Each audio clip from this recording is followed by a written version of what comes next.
about to start.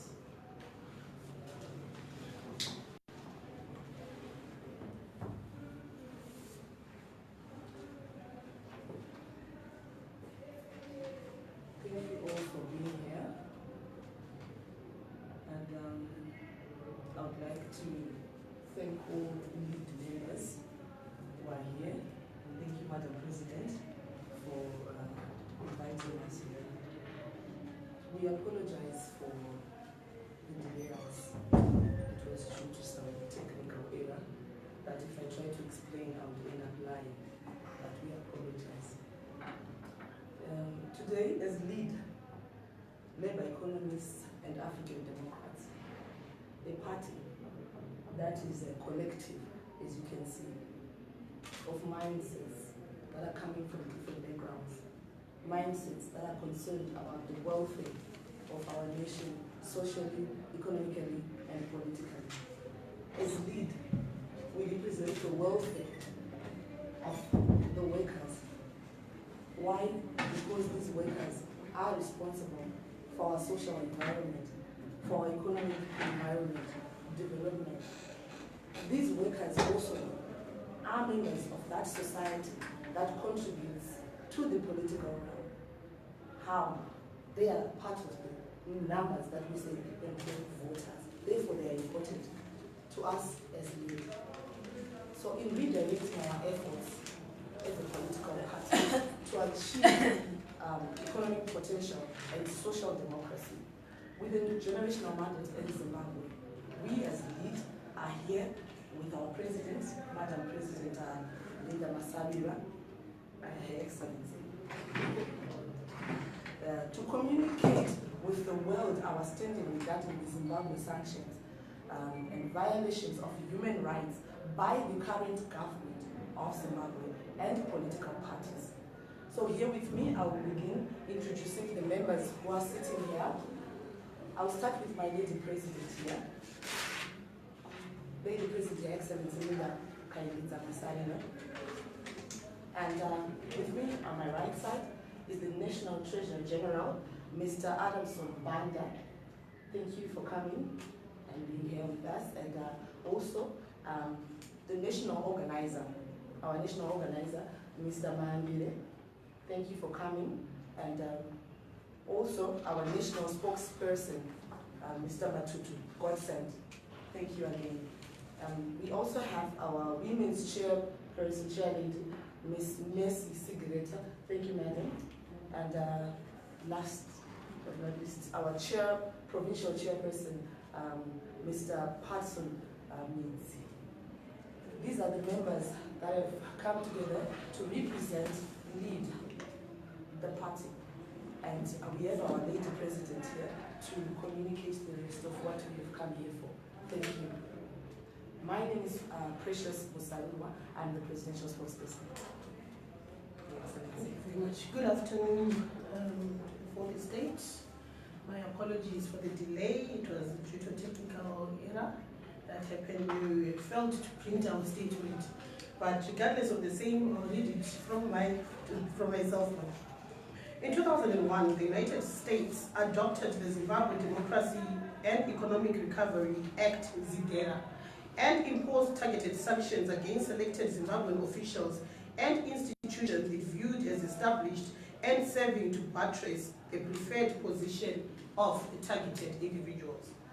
To influence a change in attitude and behavior of the Mugabe regime, particularly in the area of democracy, human rights and rule of law, in 2002, the European Union went on to impose sanctions that it officially referred to as restrictive measures against Robert Mugabe and some of his allies.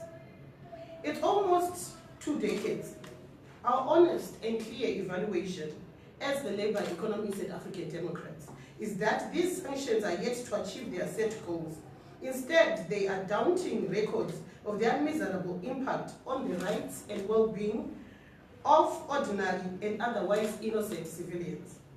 That include the most vulnerable to my heart: employees, children, women, and people living with disabilities. The Labour Economists and African Democrats, which party I am founded in,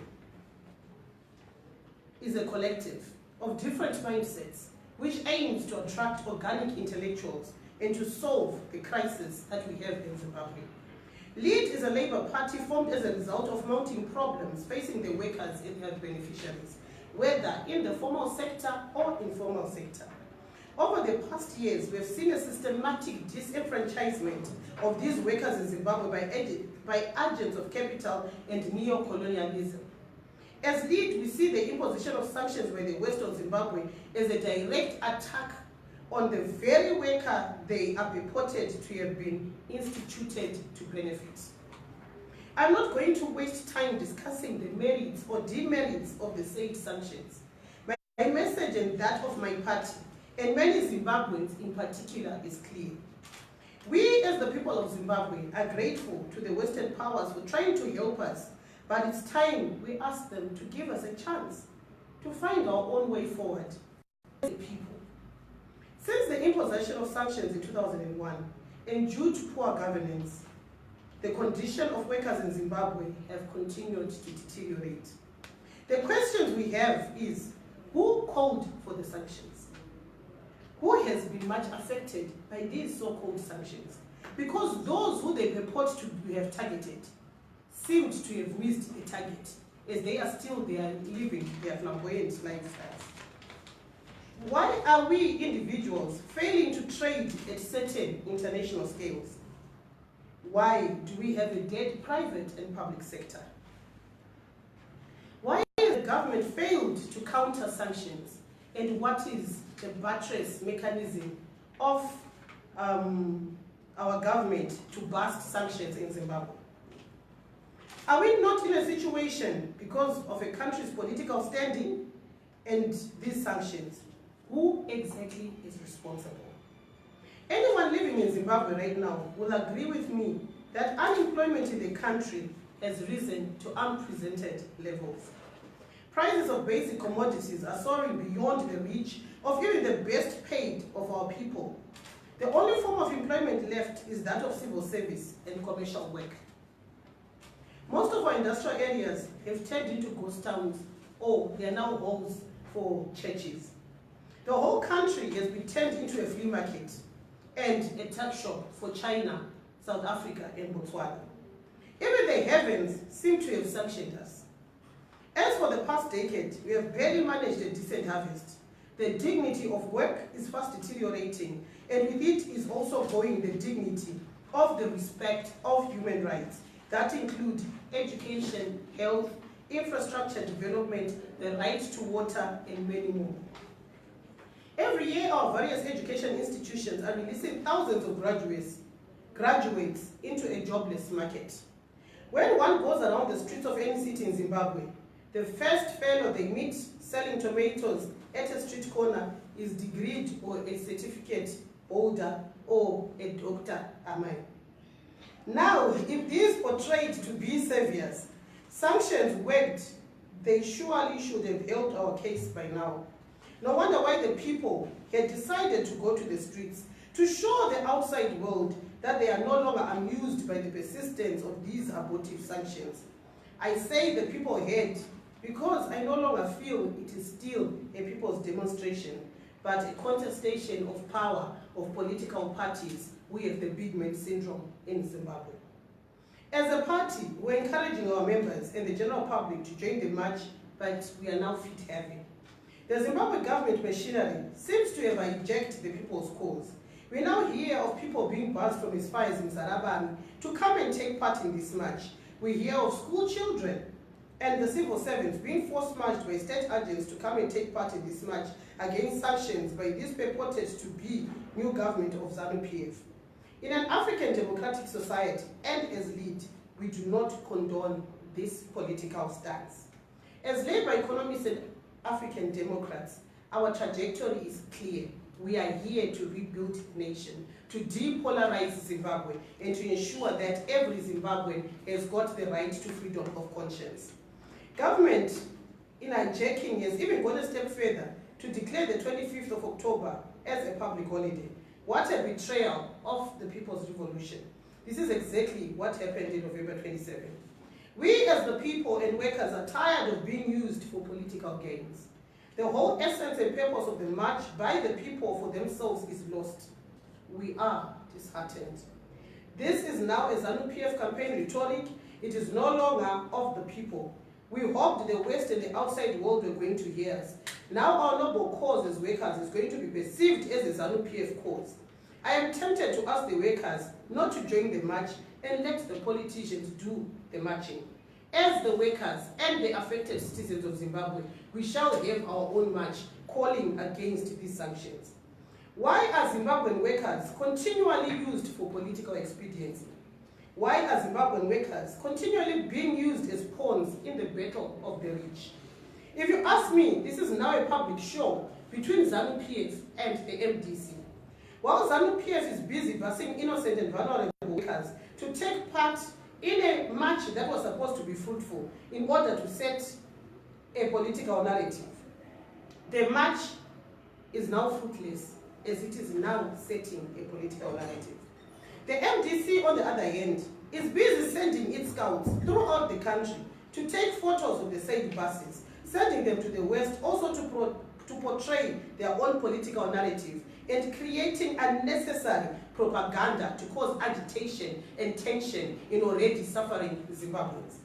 In conclusion, my plea to the workers, their families and children, my plea is that if you are incapacitated to go to work, you are still incapacitated to take part in a cause that will not yield anything positive for you. Let the MDC and ZANU-PF leadership together take a bold step and go to the West to ask for the removal of sanctions. Why do I take this stance? MDC leaders and ZANU-PF leaders, they have coffee together, drink whiskey together, and when they come out to the masses, they pretend to be antagonistic towards each other. It is time Zimbabwean citizens stand up and start fighting for their own cause, which will benefit them, so that we can pull all Zimbabweans out of quagmire as a collective. I call upon the workers to use the 25th of October economically by making sure they spend it vending for their families or vending at National Sports Stadium to make money since their salaries are too little. Lead's message to both MDC and ZANU-PF is clear. If you have nothing for the workers, please don't pretend. We are not pawns, we are human beings. We demand respect. To the West, my message is simple.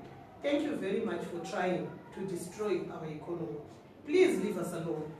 If you have no better solution for our cause, leave us to solve our own issues as Zimbabweans. I thank you.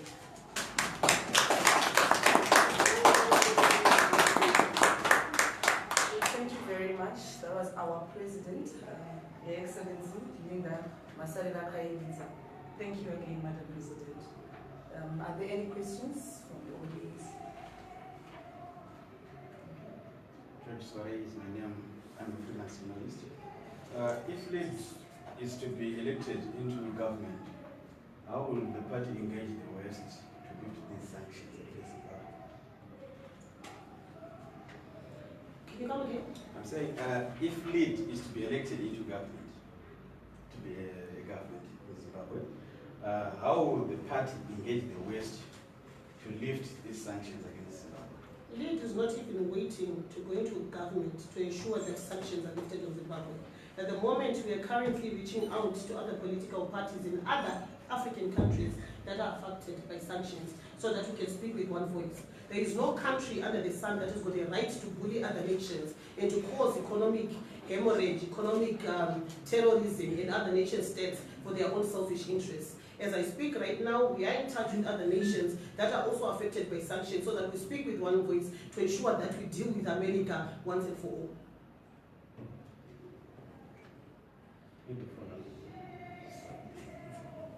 Okay, I think at the imposition of, there was an imposition of sanctions on Rhodesia in 1965 following the declaration of UDI by Smith. How did Rhodesia fight those sanctions, and how is it being done now? Rhodesia was fortunate enough that it had support of South Africa and it had support of Mozambique.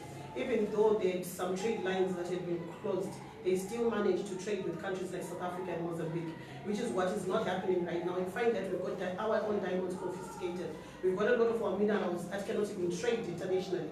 And our government, I think, has been too lax on this sanctions issue, and they try to play it at a political level. But sometimes when you've got a situation that is affecting a whole nation, it needs everyone to be on board. And the first step that I have seen, which is positive, which is why leaders decided to also join this anti-sanctions narrative, is that for the first time, SADC heads of state have seen the effect of sanctions, because they are now also affecting them in their own countries, even though they remain unsanctioned. The mere fact that SADC heads of state have decided to stand in solidarity with Zimbabweans to demand for sanctions to be lifted, that is a first step, a positive step of Africans uniting for a cause. And beyond that, as leaders, we are actually going to call, after the sanctions have been lifted, for the same SADC heads of state to stand in solidarity with each other to curb corruption in all African states. So we don't have to shun this baby step that SADC has done, because it is a positive, and they've set a trend which will come back again and say, okay, fine, we are done with the sanctions issue, now let's deal with corruption. Africa is not going anywhere because of corruption. And as long as Africa cannot get rid of corruption, Africa is doomed until the courts come to roost.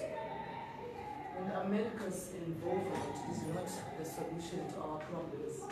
We are the solution to our problems. Okay, maybe from your statement,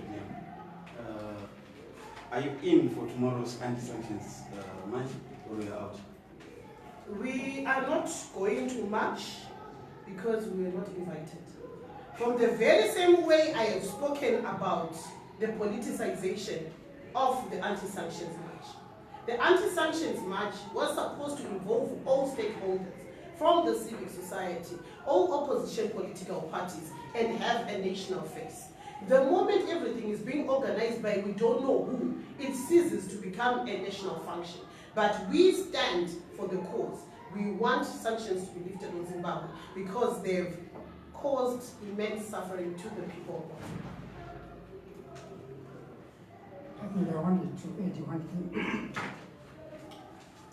The sanction mantra actually is like a new technology which is now around everybody. If you look at the sanctions of the Smith era, it was a question of sovereignty, that of the UDI.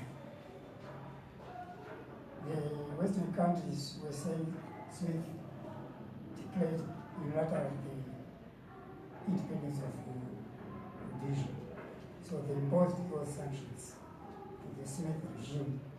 But however, like my president said, there was South Africa there, which was also in a apartheid era, so it was easy for them, Smith regime, to go around that, so that they could go along with their daily activities.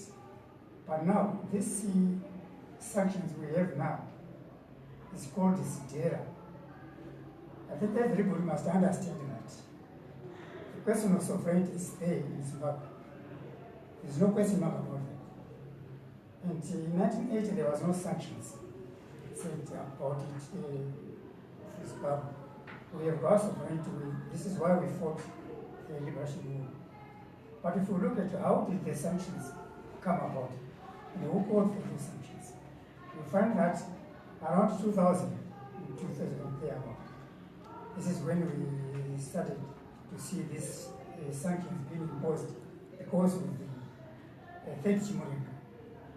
I think we are all aware of nasty things that happen during any disturbance, especially war disturbances. It's very agreeable that nasty things happen during the third Chimurenga. And because of that, the kinsmen of the Western countries were somehow disturbed. That is the reason why they were so unhappy about Zimbabwe to impose these sanctions. I don't think it's true that they are imposing these sanctions because of human rights, which they are talking about 2018 or so. They imposed these sanctions because their kinsmen were actually disturbed. The farms were taken. That is when the sanctions were imposed. Like you asked, what are we going to do about the sanctions if we are to be government tomorrow? Definitely the sovereignty of this country is non-questionable. right? But if there are things that we must negotiate and see where really are they saying we are going wrong, then we must look at it and see whether it is not the nationalism or the American nationalism which they are actually fighting against themselves. Otherwise, there was no need for the Western countries to impose sanctions on us. May I add on what he's saying? Let me go back to his question. Sanctions were imposed on Smith regime and they managed to survive because of the following reasons. That there was not too much corruption as is now. Smith managed to keep the industries functioning. Farming, all other industries, mining, everything, he managed to keep them running. And he managed to control corruption. So that saved that period. This is different from this Mugabe era, where there was a lot of corruption, a lot of mismanagement, a lot of, everyone could do whatever he feels as long as they are a chef. And that destroyed a lot of things. There was no investor confidence. When these sanctions were imposed, there was totally no investor confidence because of what happened in terms of mismanagement of the economy. Once a country is under sanctions, no one wants to invest in that country. And if the government is not able to manage what it has, is not able to manage the resources, then everything collapses. So that's what happened. So that is the difference between the regime, the Smith regime, and the Mugabe regime. Those two things, too much corruption and failing to manage the industries that were operating. So those are the two differences.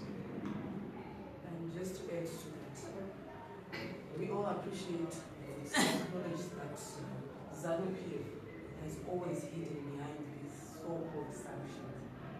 And we are saying these sanctions must go so that we can face the music together. In our own way, not having external factors invading our territory and confusing us. Don't we know what we want as Zimbabweans? Isusu, as we understand as Zimbabweans, most of us, we are in our mid-30s and 40s. And if we look at our history, you realize that those people that went to war, they were there at 18, at 19. But in this day, we are in our 30s and still we have no idea how to fight our battles. So to all Zimbabweans, let us not have these sanctions confusing us. Let us not give ZANU-PF an opportunity again to claim sanctions as the reason why this country is not moving socially, economically. We should appreciate that we are responsible for our situation. Let's fight our battles. Let us come together. We lead only when we come together. Thank you. I think the political situation in Zimbabwe needs always political will, not a selfish political gain, to resolve an outstanding area of concern. Yeah, we have seen that our families are being dismantled by these sanctions. Families are being moving for greener pastures and leaving our families hopeless and vulnerable. So this situation in Zimbabwe needs a unity. We should come together and fight against the sanctions. And as a lead, we thank the SADC for its intervention in the fight against sanctions. And it is our current call for the SADC to intervene in the fight against corruption for Zimbabwe's socio-economic growth and for the betterment of the people of Zimbabwe and Africa. Any questions? Before they ask, I want to add on that the question of sanctions on Zimbabwe contributes to a certain percentage of what is happening in Zimbabwe. It's not the whole cause of the suffering of the Zimbabweans. The major cause is mismanagement that is happening in this country.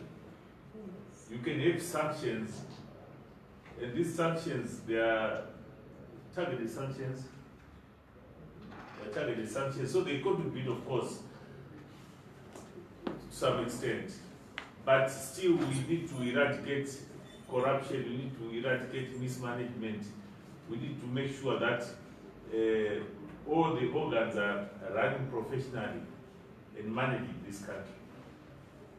That will help us a lot. Even if the sanctions are taken away and there's still mismanagement, there's still corruption, the country will never move forward. That's why we as leaders are here, given a chance to take over and run this country. There will be no corruption. There will be no mismanagement. We'll be playing to the book. We'll respect the rule of law. And all that, if it's done, you find that this country will move forward. Thank you. Just add on to that. I think it's high time that we understand that the issue of sanctions, it goes beyond any political affiliation whatsoever. I think we've reached a moment where we are saying that the issue of sanctions, it needs collective effort.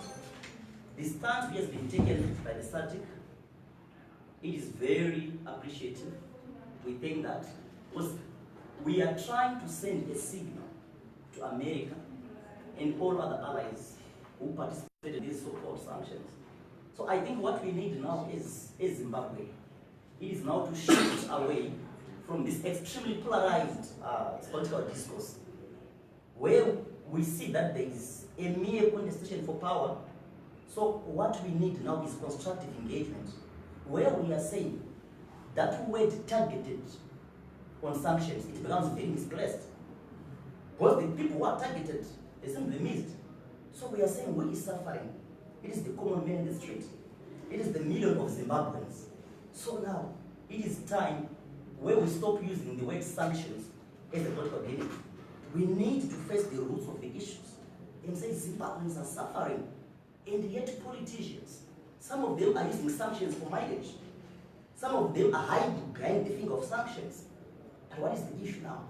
It needs national collective effort for us to say, let us do away with these sanctions, so that some of these politicians who have been taking advantage of the so-called targeted sanctions will be brought to questions. To say, now sanctions are over, and then what is the next route? What is the next strategy? As for now, we will see political players who seem to be using sanctions as an advantage. And yet, so it's the common man who is having the most pain because of these sanctions. So I think, yes, the stand that SADC has taken is for a noble cause, and it sends a signal that Zimbabwe is tired, SADC is tired, Africans are tired of these so-called sanctions. If they are to be there, then let them be justified. So I think it is at this point in time where we need to speak with one voice, as a nation, as a region, to say these sanctions are not doing us any good, but actually they've destroyed generations. Our destinies are intact as both these so-called sanctions. So we want to be afforded that accolade to say, yes, as a nation, we may have our own internal issues to solve, but then the issue of sanctions for now, it is unjustified. It has caused untold suffering, and it is time for us to speak with one voice as Zimbabweans, as Africa, to say America has bullied us for a long time, for so many years, almost 2 decades now. But now it seems as if what they are aiming at, they are missing their targets. And we, as the millions of Zimbabweans, have been made victims of circumstances that is uncalled for and unnecessary. I think also this country has been polarized to an extent where if you throw a story there, it is going to be an NDC card. or a ZANU-PF cadre. That polarization is not good. It is my view that days I was going to fight for education programs.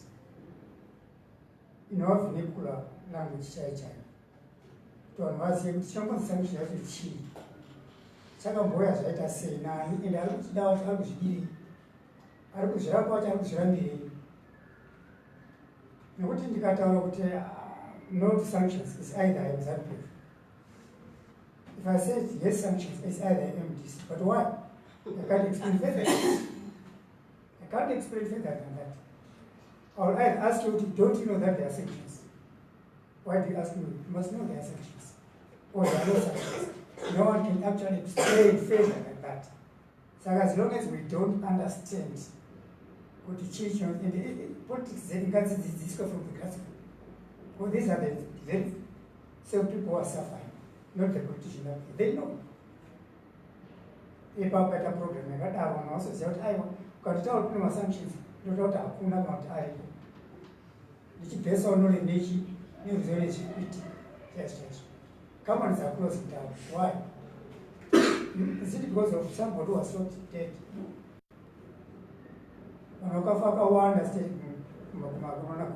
Why did we have those sanctions? Why? They're also human beings. We butchered each other, yes, regrettably. But they never looked at us. They never said anything about the sanctions. Because the database was tapped and they just got to remove that. Just remove these was to take a tour. The bagation of sanctions. Simple. Just to add on that one, I think it's a wrong move for the government or something to mobilize people for the anti-sanction demo without educating the people on the sanctions. Instead, they are reaching as well, or as well, the Fridays, anyway, because this one, teaching on sanction, and you say some sanctions are affect because what they say, sure, it's true, my leader is saying that it's either if you say no to sanctions, yes, they have been named as SADC, and you say let's say my sanctions are article, then they are labeled as MDC. So I think instead of marching and calling for the US to remove the sanctions, I think they should instead mobilize people about educated about the sanctions and how to unite as Zimbabweans and fight against the sanctions. Thank you. Thank you so much. Collectively, as LEAD, we stand against sanctions. As LEAD, we stand against corruption. As LEAD, we stand against poor governance. We stand against political polarization that is affecting our social, economic environment. Thank you. Any questions? Yeah, ma'am, you stated about the need for unity in Zimbabwe, but are you not contradicting the concept of unity that refuses to take part in sanctions action? Can I answer? Okay. I think from the statement we have done, you can see that as a party, we are supporting the move to call for the lifting of sanctions. And we do not want sanctions on Zimbabwe. As a party, we have been mobilizing people to attend the march, and some will definitely go. But at a personal level, I am not going for the mere reasons that I stated. Yes, there is that convergence that we need to have as Zimbabweans. But our clarion call as a political party is in the future, when there are national programs which affect the people of Zimbabwe, ZANU-PF as a party in quotes should not be organizing those events. Let those events be created by a committee of different stakeholders coming from all civic societies that are progressive, that are also running with the same agenda. All opposition political parties that are also interested in the agenda, community groups and individual students' unions that would want to take part in this program. But as it stands, seated here, I don't know who's organizing the march. That is what we are saying. Our government needs to separate ZANU-PF, the political party, and government programs. Government is there to serve the people of Zimbabwe, and government is a grouping of different stakeholders, which also involve MPs from the opposition, councillors from the opposition, and churches and groups, and etc., etc. So what I'm basically saying here is, in the future, if there are programs of national interest, every interested stakeholder should be involved in the planning and the organization, not to just have a mouthpiece telling us that come to National Sports Stadium next week, come to National Sports Stadium tomorrow, we are going to meet at this point to match. Who organized that? Who are the stakeholders involved? That is the ball of contention. Yes, sanctions are hurting us. A lot of people are suffering because of sanctions. We cannot even afford to send meals because of sanctions. Our hospitals have got no medication because of sanctions. I know some people have decided to take the sanction matter as a joke or use it for sarcasm. But at the end of the day, the situation we have in Zimbabwe and the situation prevailing in Venezuela are the same. America does not want any African country to live in peace and harmony. They will always create conflict. If they do not create it with the opposition, they will infiltrate the ruling parties to fight against each other. Right now, they have made sure that our sovereignty, our power, the Zim dollar, will never have any trading power. And that is what we have to fight for as a collective as Zimbabweans. To say we want our Zim dollar back, we need to revive our economy. We need to go back to our agro-based economy. There is nothing that America will do to save us. We are the masters of our destiny. Thank you. Madam President, zvinoshatisa as a worker. Relationship yamushandi nemushandiro is antagonistic. Mushandiro anoda more profit. Ini mushandi ndodawo mari yakawanda. Ndo kama wacho ulipo. Kana pasina asina kuteerera munhu then umwe anobva panomwe ipapo. The worker was enticed to join the employer, to fight the system which was there. And we dined and wined together. The time was team company which it na employer. Little did we know that eventually that employer would close the company because of sanctions. And leave me jobless. This anti-sanction mantra in deployed. Where are the workers? Where are you, the workers? Where are we? Are we not the most affected people? My politicians have already created their employment. Parliament. While it says a worker needs vending there, but we are not even doing anything about what is actually affecting us. And the politicians, knowing that we have been affected much more than anybody else, they are not coming to the workers and say, look, guys, you are the people who have been affected by the closures of the companies. And where are the workers? Tomorrow is a holiday, yes, they say that. People tomorrow are marching, but where are the workers?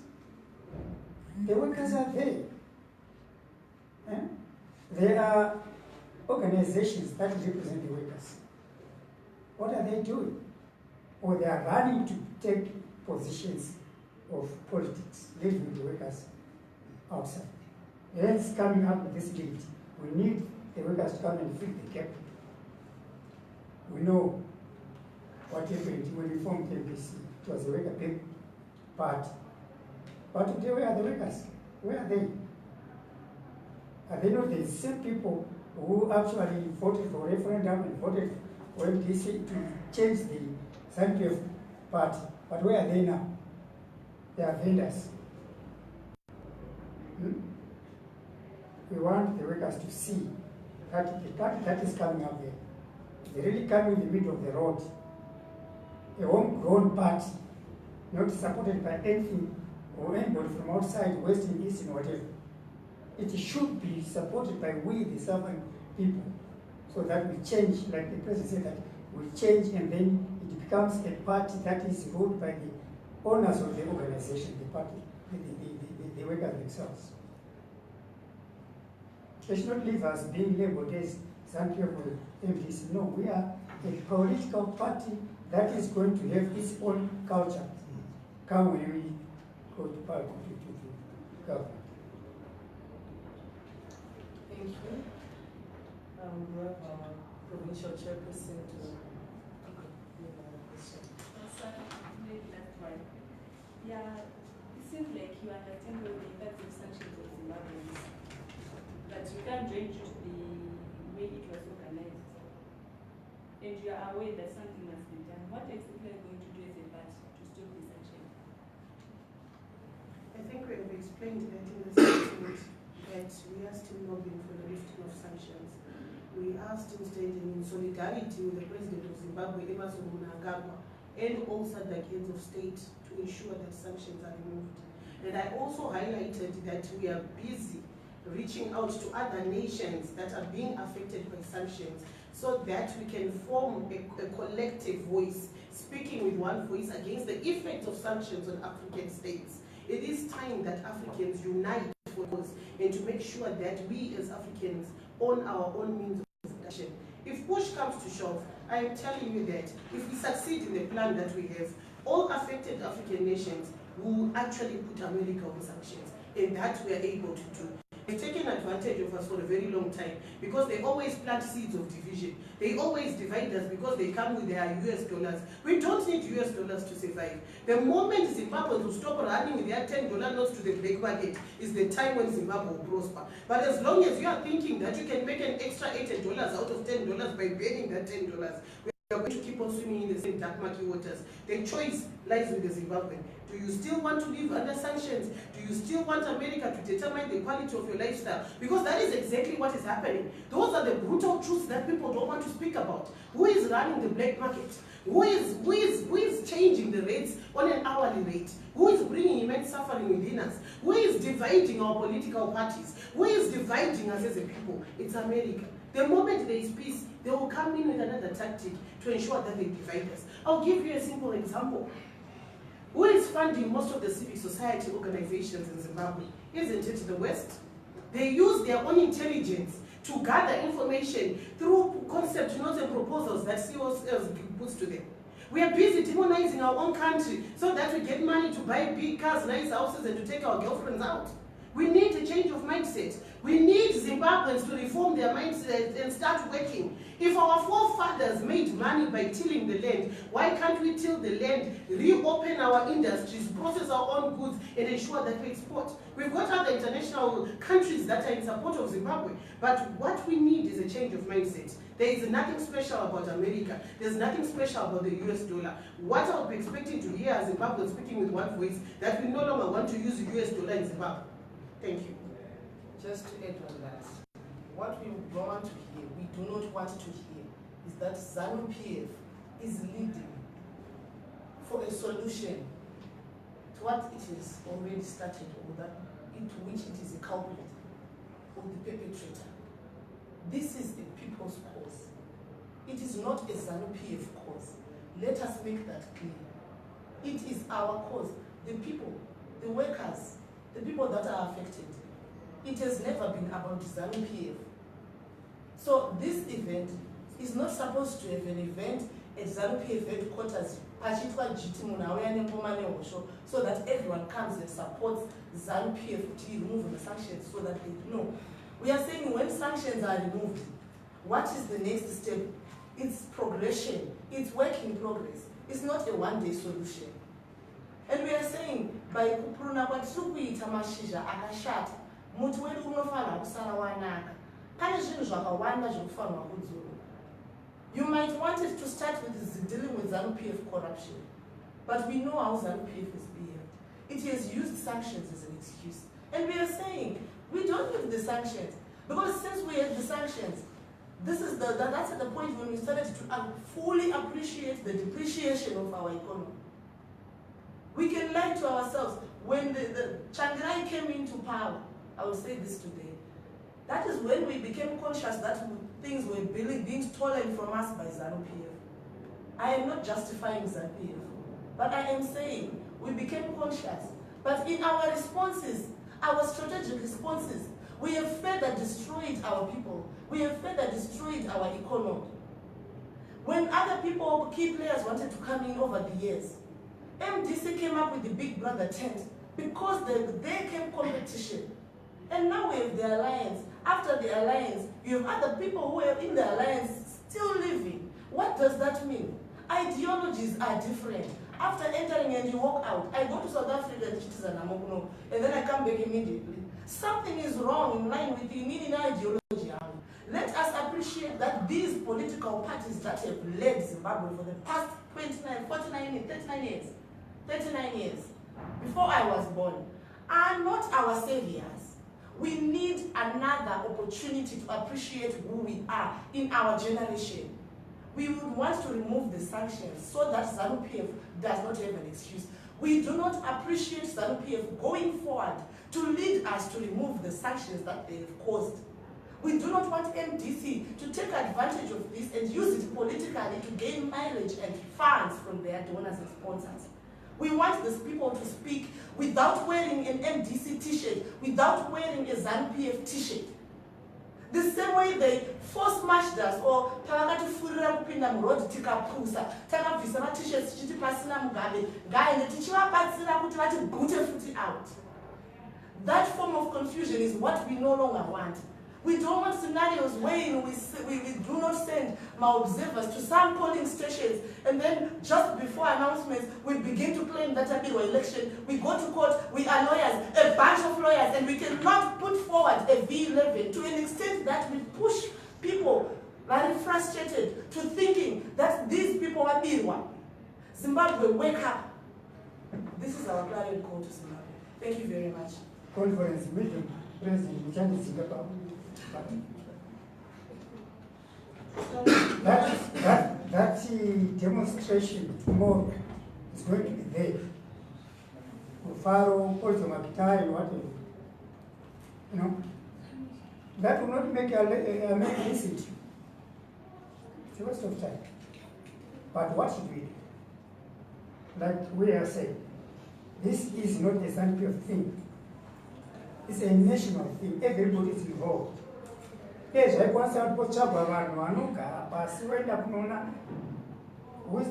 Bush or whatever? Trump. These are coming from Zimbabwe. This one is a vendor, this is a worker, this is a doctor, this is a politician, whatever. And we are coming here together with one voice. Hey guys, Matuwas. Chico Chaita must together. Yes, tomorrow. The starting point. By Tuesday, we'll be forgetting in Mangwana, let's try to come up with a kind of a stakeholder which we are going to mandate. Then we're going to fight for the removal of sanctions. Okay, can the chair says bits and the small space and maybe take the last two questions and then we round up. I think you have spoken enough. Yeah. I just want to aid the dominating factor which is affecting our people in Zimbabwe, which is corruption caused by the central government, being managed by the ZANU-PF, and corruption managed by the local governments, managed by MDC. At the moment, my province doesn't have water. There is water ooze. Women are being raped because they are sleeping, trying to fetch water from a central point,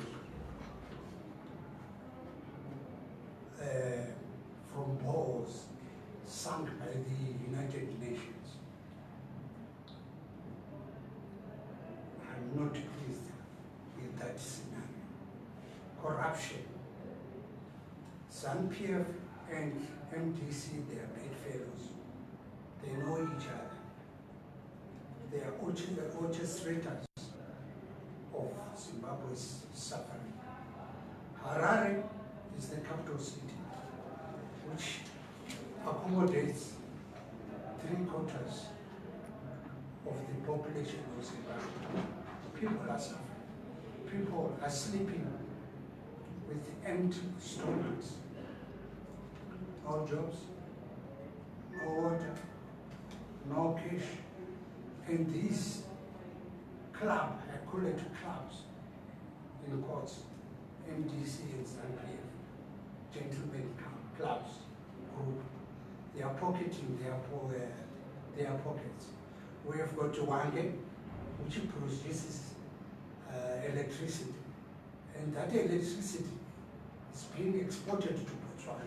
What is the money going to? Should be used to ferry water to Harare, to buy chemicals, to treat the Harare from Morton Jeffrey and bring the water to the doorstep of every affected Zimbabwe. We have got cholera epidemic and it's affecting the generality of Zimbabwe. And these so-called MDC guys and the ZANU-PF guys, they fly out for medication. Harare was stroke, Paranato was stroke, they are disoriented. They are suicide. Can't get treatment there. Can we go that is such? We've got water here. I can take you right now to Lake and you will drown. Or you'll be eaten by crocodiles. Crocodiles are surviving there. There is water. But it's mismanagement, abuse of power by these ancestral power parties, which I've mentioned, which I'm saying they're in control of the central government and local governments. Thank you. All right, thank you. I would want to overlook what has been said earlier on by Madam President. We are really supporting the idea of the removal of sanctions, but the major problem is on the modus operandi is being used. At organizing level, ZANU-PF should not have put themselves at the forefront of this noble cause, but they were supposed to be following the voices of the millions of Zimbabweans. So what I'm saying is that it is the Zimbabweans who should have taken, you see, this lead. So instead of us going to celebrate in the stadiums, we would rather mobilize and even go and show an impact, even at the American embassy, that Zimbabweans are tired. So this must not be more of an event or an issue that we take at face value. No. These are serious matters Zimbabweans have suffered. So at organizing level, I think the inclusion of all relevant stakeholders, I think it has not been done perfectly. This is why we are saying we are supporting the removal of sanctions. But the way it's been organized is questionable, because we feel like it is being portrayed as a political show between those parties who have got the big brother mentality. It must be an issue that is people-driven, Zimbabwean-driven, not mere politicians. Thank you. Okay. Thank you. Your last question. We are no more taking questions. Time is up. Okay. My question is, what do you think are going to be the impacts of the march? If it can be good for the Zimbabweans, and if you are really concerned about the Zimbabweans, is it not better to put your political difference aside, ignore who the organizers are, and just focus on what's good for the Zimbabweans and join the march? Like we had said,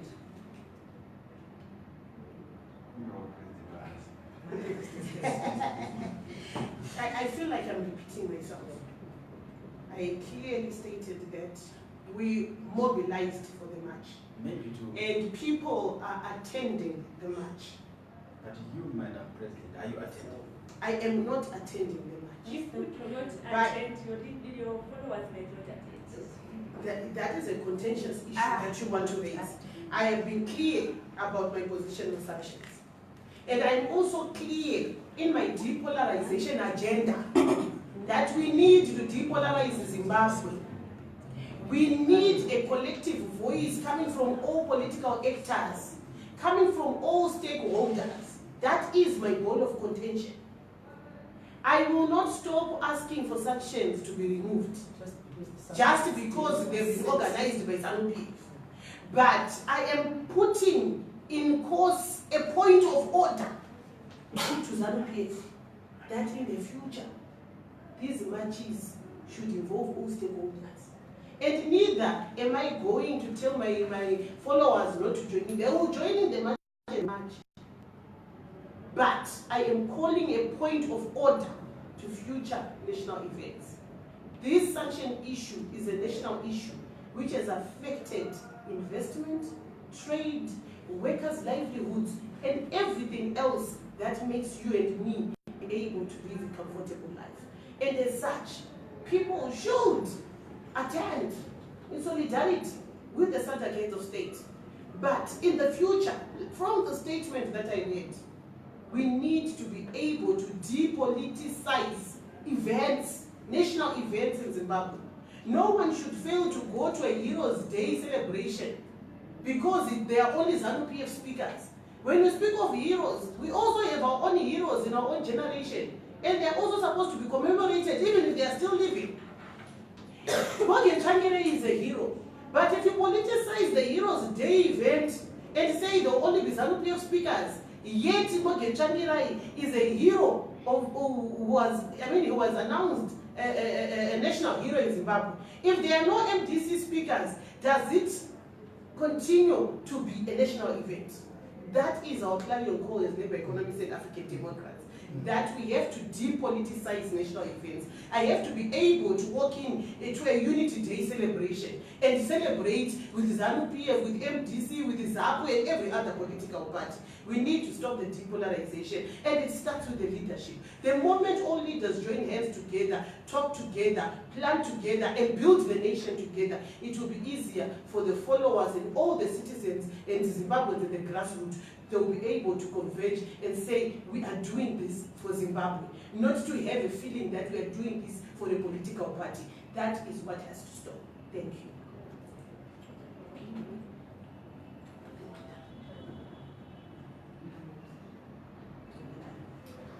I believe we are done. Thank you for coming.